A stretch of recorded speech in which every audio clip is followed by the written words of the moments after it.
Number 10. Attempted murder of a homeless man. In 2017, Katie Quackenbush was found guilty of reckless endangerment after she tried to kill a homeless man in Nashville. It was April 26th when she shot Gerald Melton on Music Row.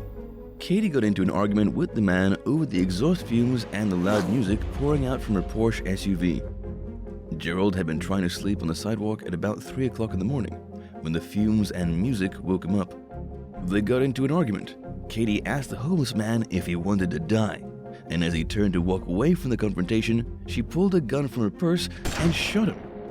Immediately after, Katie and a friend drove to Taco Bell to grab food, then drove back to Katie's house. While that was happening, the homeless man was taken to the hospital, where he underwent 3 surgeries because of his injuries. Katie hadn't called the police and acted as if the whole thing never happened. She was eventually caught and arrested, and the case went to trial. Her father, a local attorney, said she had acted out in self-defense.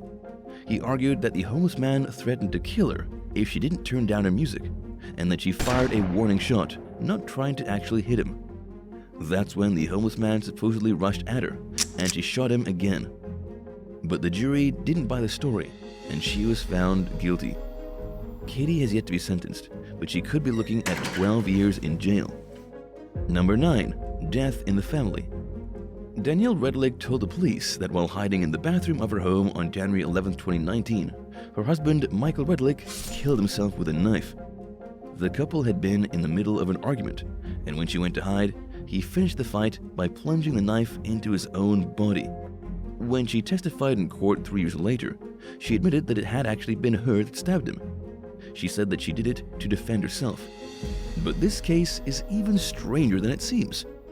First of all, Danielle was an executive with the Cleveland Browns at the time of the incident. And before she had married Michael, a man 20 years older than her, he had been married to her own mother. She married her own stepdad after her mom died in 1999, and then had 2 children with him. Regarding the part about self-defense, Danielle said she and her husband had gotten into an argument after he found out she had sent inappropriate texts to another man. He started the fight by spitting a piece of hamburger at her and pushing her against a counter, where she grabbed a knife and plunged it into his chest. After Michael was dead, when his body was lying still on the kitchen floor, with blood slowly pooling around him, Danielle sat down on her phone and started swiping on dating apps, as if nothing was wrong. She waited 11 whole hours before calling 911, until she was sure he was good and dead. This is what's made the case so difficult for prosecutors. Even if it was self-defense, Danielle waited way too long to call the police and showed extreme disinterest or guilt in the murder, considering she was flirting with men online while her husband laid there bleeding out. In June of 2022, Danielle was acquitted on all charges of murder. She was found guilty only of evidence tampering, then allowed to just go home. Number 8. Domestic murder. Catherine Brewington shot and killed her boyfriend on Wednesday night in February 2016. She claimed that she and her boyfriend Aaron Matthews had gotten into an argument. That's when he started to get violent, choked her, and slapped her. Catherine immediately tried to leave the home and get away, and was packing her stuff into her car to try to drive to Reno when Aaron confronted her. He choked her again and also pulled her hair. She feared for her life, and so she shot him straight in the chest. If what Catherine said actually happened, it would be a case of self-defense. But police identified the gun used in the murder as a 12-gauge shotgun, something she wouldn't exactly have had in her waistband as she was strangled. To make her case even worse, a neighbor told the police they'd been taking out the trash before the shooting and hadn't seen or heard any kind of arguing. After Catherine was arrested, it was pretty clear she'd been beaten up. There were cuts and bruises all over her body and redness from where she had been hit. But the cops said that once the couple were outside the house, the boyfriend didn't have a weapon. Catherine shot him in the right side of his back, contradicting her story that she shot him in the chest. Even though Catherine was most certainly abused that night, police say she took it too far with the shotgun, and so she was charged with murder. Do you think they were right to charge her? Number 7. The Connecticut banker. Scott Hapgood, a banker from Connecticut, was with his family on a Caribbean vacation in April 2019 when he killed someone. He murdered a hotel worker and claimed that they had attacked his family. He said he was just defending his loved ones. In fact, Scott was so serious about his self-defense claim that in 2020, he filed a lawsuit against the resort for negligence in its hiring process. He blamed the resort and held them responsible for hiring handyman Kenny Mitchell at the MALICIOUS resort in Anguilla, whom he killed with his own 2 hands. Scott and his family were in their hotel room when Kenny showed up to fix the sink. But according to Scott, Kenny tried to rob them instead of doing his job. And so, the 2 men got into a fight, and Scott got the upper hand on Kenny. The attorney representing Mitchell's estate says Scott strangled him to death, while Scott says the cause of death was actually a cocaine overdose and had nothing to do with him at all. The case has been dragging on for 3 years now. The Anguillan authorities have charged Scott with manslaughter and extradited him back to the country. But everything is still ongoing, and nobody knows what really happened in that hotel room, except Scott and Kenny. Number 6. Malicious revenge. An act of either self-defense or revenge caused a businessman in the UK to be jailed for 30 months. Munir Hussain came home to find 3 masked men in his house. This happened in September 2008. The burglars tied up Munir's family and threatened to kill them if they didn't follow their orders. But Munir's teenage son escaped and managed to get in touch with Munir's brother, who quickly came to the house to help. The burglars fled when help arrived, and Munir and his brother chased them down the street. The brothers caught up with one of the burglars, a criminal named Walid Salem, who had at least 50 previous convictions, and gave him a beating. They beat him so badly he was left with permanent brain damage. The brothers claimed self-defense, saying that they had only been protecting their family, but the court saw it a different way and said the brothers had acted too violently and should have let the robbers go when they left. And for that, Munir received 30 months, while his brother got 39 months. Number 5. The case of Brittany Smith. Brittany Smith from Alabama pleaded guilty in 2020 to murder. She admitted that on the morning of January 16, 2018, she killed Todd Smith.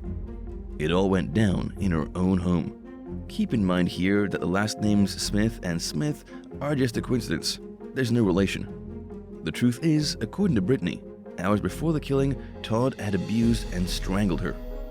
Following the incident, Brittany was given a medical exam, and the nurse testified in court that she had over 30 injuries on her body. Brittany had been strangled so viciously that the finger marks were still there, on her neck and thighs. She also had bite marks on her chin from Todd's teeth. The murder went down after Brittany told her brother what had happened, and he showed up to the house to confront Todd. The 2 men got into a fight, and Todd put her brother into a headlock. Worried that Todd would kill her brother right in front of her, she shot and killed him. Brittany claimed it was self-defense, and the circumstances surrounding the incident certainly fit with Alabama's laws. But still, the judge ruled Brittany a murderer and sent her to jail anyways. Number 4. The estranged husband. In March 2020, nurse Tracy McCarter was arrested in connection to the death of her estranged husband, a man named James Murray. They had been separated for nearly a year, following a violent incident where Murray had beaten Tracy severely. He had a history of alcohol abuse and had been to rehab at least 5 times. Still, his drinking and violence continued to escalate, with no end in sight. On that fateful day in March, James showed up drunk to Tracy's apartment and demanded money to buy more alcohol. The 2 got into a fight. He shoved her against a mirror, and then she picked up a knife to defend herself. James continued to come at her anyway, and ended up getting stabbed in the right side of his chest. The wound caused him to bleed out, and he died later at the hospital. What should have been a clear case of self-defense was anything but. Tracy was held without bail for 6 months on Rikers Island and forced to suffer through multiple COVID-19 outbreaks. It wasn't until September 2020 that her case would be brought to a grand jury, and she was indicted on charges of both murder and manslaughter.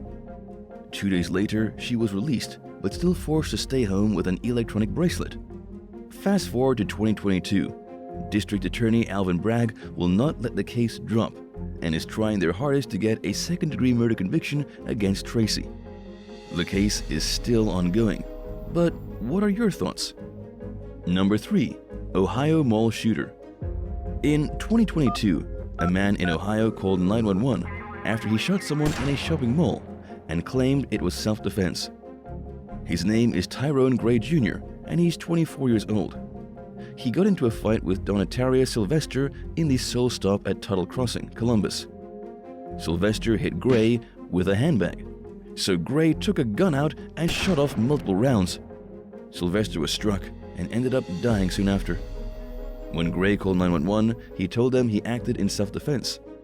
Despite this, when police came, he was arrested and charged with murder. The authorities say they have surveillance from the mall and footage from the cell phone, and based on the videos, they can clearly see the shooting was far from warranted.